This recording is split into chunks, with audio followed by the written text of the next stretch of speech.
Good afternoon.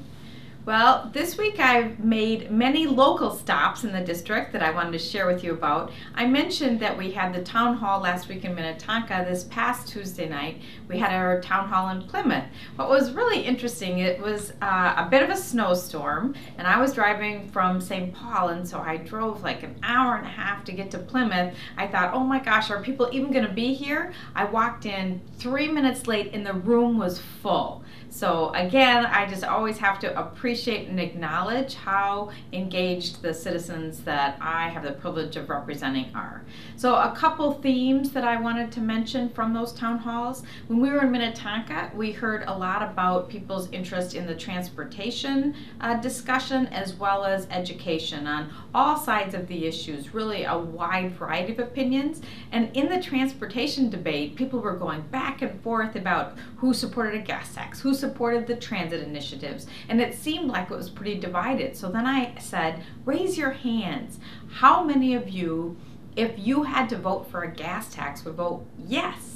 And to tell you the truth, I think all but one person raised their hand. So it was pretty much like people were saying they don't like it, they wish that it wasn't necessary, but please do something to fix our roads, bridges, and highways. There was also some misconception. People weren't aware that the gas tax only goes for roads, bridges, and highways. People would say, you know, I don't take transit. I don't want to have an increased gas tax to pay for somebody else's transit. And then I had to say, no, constitutionally, that money is not allowed to be used for transit. Which brings us to the next question, which is how many folks support increased investment in transit? And there we had a much broader discussion and debate in Plymouth, where I again did a show of hands because it seemed like that was the real contentious issue. And it was pretty much 50-50, those who supported it and those who didn't.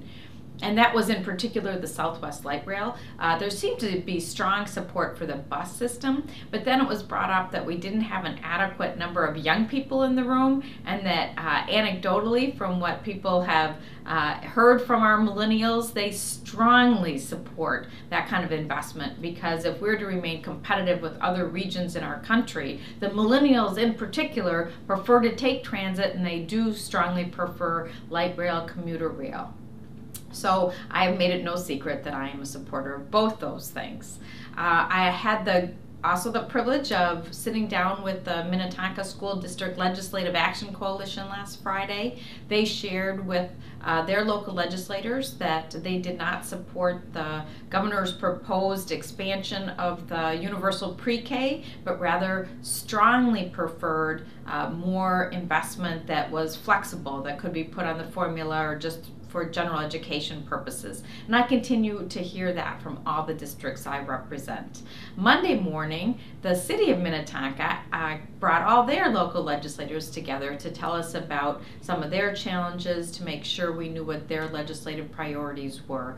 And I go away from each of those meetings just really impressed with the high quality and professional staff that serve those of us in our communities. So within the legislative context, the floor sessions have been very short. The work is being done in committee to just brief members on what overall is coming down the road, and I don't have much else to report from that perspective, so thanks very much. Oh, lastly, there will be a survey, so make sure that you read the e-newsletter and then take the survey, because it's one thing to take a vote with 40 or 50 people in the town halls, but I know many more read this survey than that, and so I'm anxious to hear what you think. We're going to start with transportation in this week's survey. Thanks very much.